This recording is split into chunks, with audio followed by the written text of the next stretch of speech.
দেখাও সরল পথ, আল্লাহ তুমি দেখাও সরল পথ। সুপ্রিয় দর্শক, স্বাগত পুনর্বার সরল পথ লাইভের 233তম পর্বের বাকি অংশে। কলার অপেক্ষা আছেন, তার কলটি নিয়ে নিচ্ছি এখন। আসসালামু আলাইকুম। ওয়ালাইকুম আসসালাম। ভাই, আমি জানতে আগে আপনার কাছে প্রশ্ন, আপনাদের কাছে সরাসরি ঢুকতে পারি না আমরা, এবং অপারেটরের সাহায্য নিয়ে ঢুকতে হয়, এটা হলো আপনার প্রশ্ন। আর বড় প্রশ্ন হলো গিয়া, গেছে সপ্তাহ বলেছিল পীর ধরা কিনো হাদিস কোরআনে নেই। আর এটার প্রশ্নটা আমি চাইতেছি যে বড় পীর আব্দুল কাদের জিলানী এই উপাধিটা কোথায় থেকে আসছে, কোন হাদিস থেকে আসছে, এটা জানতে চাই। আর একটা ছোট্ট প্রশ্ন, যে আমাদের নবীর মা বাবা কি জান্নাতে যাবে না জাহান্নামে যাবে, এই জিনিসটা। জি, আপনাকে অনেক ধন্যবাদ। আপনার প্রশ্ন আমরা পেলাম। আপনি যেটি বলেছেন যে প্রশ্ন করতে গেলে অপারেটরের মাধ্যমে আসতে হয়, এটি তো একটি স্বাভাবিক প্রক্রিয়া, অপারেটরের মাধ্যমেই আসতে হবে। আর এই সিস্টেমটি এই জন্য হয়তো আপনাকে জিজ্ঞেস করা হয় যে আপনি কি বিষয়ে জানতে চাচ্ছেন, এটি এই জন্য যে যাতে করে প্রশ্নের রিপিটেশন না হয়, দর্শকরা তাহলে তো বিরক্ত হয়ে যাবেন, নতুন নতুন তথ্য পাওয়া থেকে বঞ্চিত হবেন, এই জন্য এই ব্যবস্থা। আপনার দুটি প্রশ্নের উত্তর আমরা নিচ্ছি এখন ডক্টর মনজুর ইলাহির কাছ থেকে। জি, প্রথম হচ্ছে যে উনি প্রশ্ন করেছেন আব্দুল কাদের জিলানী রাহিমাহুল্লাহ, তাকে বড় পীর কে নাম দিয়েছেন। আসলে বড় পীর এরকম তার কোন লকবের মধ্যে আছে বলে আমি দেখিনি যেই থিসিসটা তার উপর করা হয়েছে। সাধারণত মানুষ যারা তাকে, যেমন হাসান আল বসরি একজন ফিকাহ আদল মুহাদ্দিস, তাকেও মানে এই শ্রেণীর লোকেরা তাকেও তাদের সিলসিলার মধ্যে ফেলে দিয়েছে। অথচ হাসান আল বসরি বড় ফাকিহ ছিলেন, মুহাদ্দিস ছিলেন, উম্মার বড় একজন স্কলার ছিলেন, তো কেউ দ্বিমত পোষণ করে না। তো পরবর্তীতে একদল লোক তাদের কবরকে যদি পূজা করে, তাদেরকে নিয়ে যদি ভিন্ন গল্প বানায়, তাহলে তারা রেসপন্সিবল। আব্দুল কাদের জিলানী রাহমাহুল্লাহ, তিনি একজন ইরাকের খুব বড় আলেম ছিলেন এবং তার ইসলামের উপর তার অনেক কন্ট্রিবিউশন ছিল। তাকে নিয়ে অনেক গল্প তৈরি করা হয়েছে, যেটার ইঙ্গিত আমরা এর আগে একবার দিয়েছি, সেগুলো সবগুলো সত্য নয়।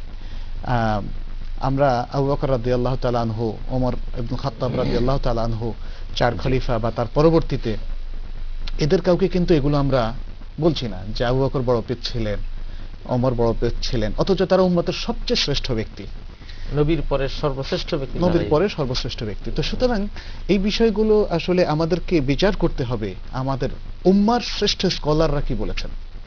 স্বয়ং ইমাম আবু হানিফা রাহমাহুল্লাহ, তার বক্তব্যটা কি।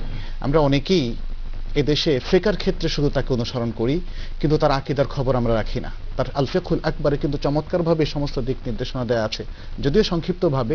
তার সরা যারা লিখেছেন ব্যাখ্যা গ্রন্থ, তারা এখানে স্পষ্ট করে লিখেছেন।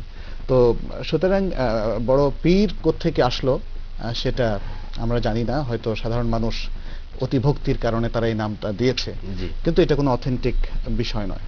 দ্বিতীয় প্রশ্ন ছিল কি জানো, যে মাতা-পিতার। ও নবী সাল্লাল্লাহু আলাইহি ওয়াসাল্লামের মাতা-পিতা, আসলে আমার মনে হয় এটা অনেকের মধ্যে একটা সেন্টিমেন্ট ক্রিয়েট করে, যে কারণে তারা প্রশ্ন করেন, কিন্তু এটার সাথে ইসলামের কোনো বিধান রিলেটেড না। আল্লাহ তাদের সাথে কি বিষয় করবেন সেটা আল্লাহ ভালো জানেন। তবে যে ইনফরমেশনটা আমাদের কাছে সহিহ মুসলিমের মধ্যে এসছে, সেখানে রাসূলুল্লাহ সাল্লাল্লাহু আলাইহি ওয়াসাল্লাম বলছেন আবুকা ওয়া আবি ফিন্নার, তোমার বাবা এবং আমার বাবা যারা শিরক অবস্থায় ইন্তেকাল করেছেন তারা দুজনেই জাহান্নামের। এই ইনফরমেশনটা আমাদের কাছে আছে।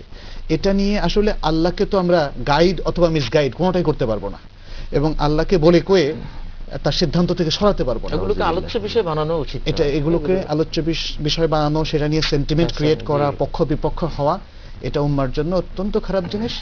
আমরা যদি কেউ এতে মর্মাহত হই যে রাসূলুল্লাহ সাল্লাল্লাহু আলাইহি ওয়াসাল্লাম এই ইনফরমেশন এটা কেমনে, তার বাবা জাহান্নামে যাবেন, তাহলে সেখানে স্টপ থাকা উচিত। এটা নিয়ে আর ফার্দার গবেষণা করা, ফার্দার কথাবার্তা বলা, সেটা উচিত না। অর্থাৎ আসলে আলোচ্য বিষয় হওয়া উচিত না। জি, অনেক ধন্যবাদ। নিচ্ছি টেলিফোন কল। হ্যালো, আসসালামু আলাইকুম। ওয়ালাইকুম সালাম, আমি ফারজানা ধানমন্ডি থেকে বলছি। আচ্ছা, বলুন। আমার দুটো প্রশ্ন। প্রথম প্রশ্ন হলো, মিউট করে দাও। প্রথম প্রশ্ন হলো যে আমরা এই যে বিশ্ব ইজতেমা হচ্ছে তাবলিগ জামাতের, এটা নিয়ে দেখা যায় যে আমাদের সমাজের নারী পুরুষ সবাই খুব ব্যস্ত থাকেন। কিছু কিছু লোক বলেন যে আমরা হজ করতে পারছি না, এটা অনেকটা হজের সমান সওয়াব পাওয়ার মতো। এই যে একটা মানে ভুল সেন্টিমেন্ট ক্রিয়েট করা হচ্ছে, জি হ্যাঁ ক্রিয়েট করা হচ্ছে এটা, এবং এটা নিয়ে আসলে আমরা এই যে ছুটোছুটি করাটা কতটুকু কোরআন হাদিসের আলোকে প্রযোজ্য, যে আমরা মহিলারা এবং পুরুষেরা যেই জি ধন্যবাদ বোন ফারজানা, প্রথম প্রশ্নটি বুঝতে পেরেছি। আর দ্বিতীয় প্রশ্ন হলো, রিসেন্টলি একটা খবর এসেছে মালয়েশিয়ান এক মহিলা হজকে কাবা ঘর তাওয়াফকে সাপের সাথে তুলনা করেছে, সে সুদের ব্যবসা করত এবং সাথে সাথে সে সাপ হয়ে গেছে। এই ধরনের আরো কিছুদিন আগে একটা খবর এসেছিল যে রাশিয়াতে কোনো একটা খনি খুঁজতে গিয়ে ওখানে মানে আগুনের মধ্যে কিছু লোকজনকে পুড়তে দেখা যাচ্ছে, যে দোজখের সাথে তুলনা করা হচ্ছে। এই যে এই প্রশ্নগুলো এই খবরগুলোকে আমরা কিভাবে নেব? জীবন আপনি এই তথ্যগুলো কোথায় পেয়েছেন? মেইলে তো ইন্টারনেটে, ইদানিং আমি ইন্টারনেটে পাইনি, আমাকে বিভিন্ন জন ফোন করে করে জানাচ্ছে যে আপনি দেখেছেন কিনা, যে এক মালয়েশিয়ান মহিলা, এটা তো রিসেন্ট একটা খবর। জি এটি আমিও ইন্টারনেটে দেখেছি, মালয়েশিয়ান যেটি বললেন সাপ হয়ে যাওয়ার, এরকম একটি চিত্র অবশ্য আমিও দেখেছি।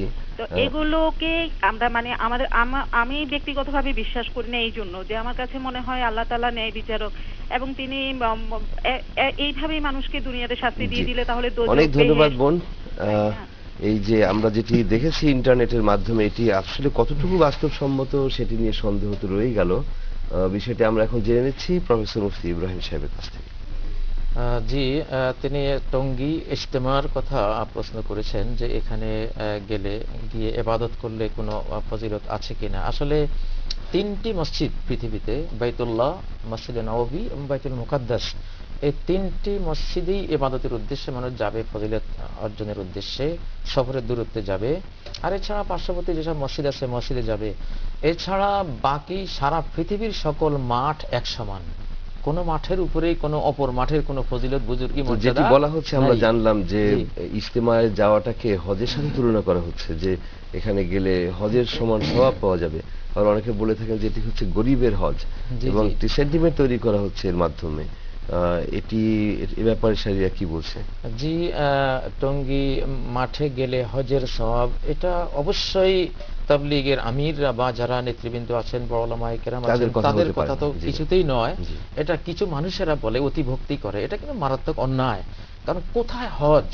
ওয়ালিল্লাহি আলান নাসি হিজ্জুল বাইতি মান ইসতাতা ইলাইহি সাবিলা, কোরআন বর্ণিত একটি ইসলামের পঞ্চস্তম্ভের একটি স্তম্ভের মর্যাদা কোথায়?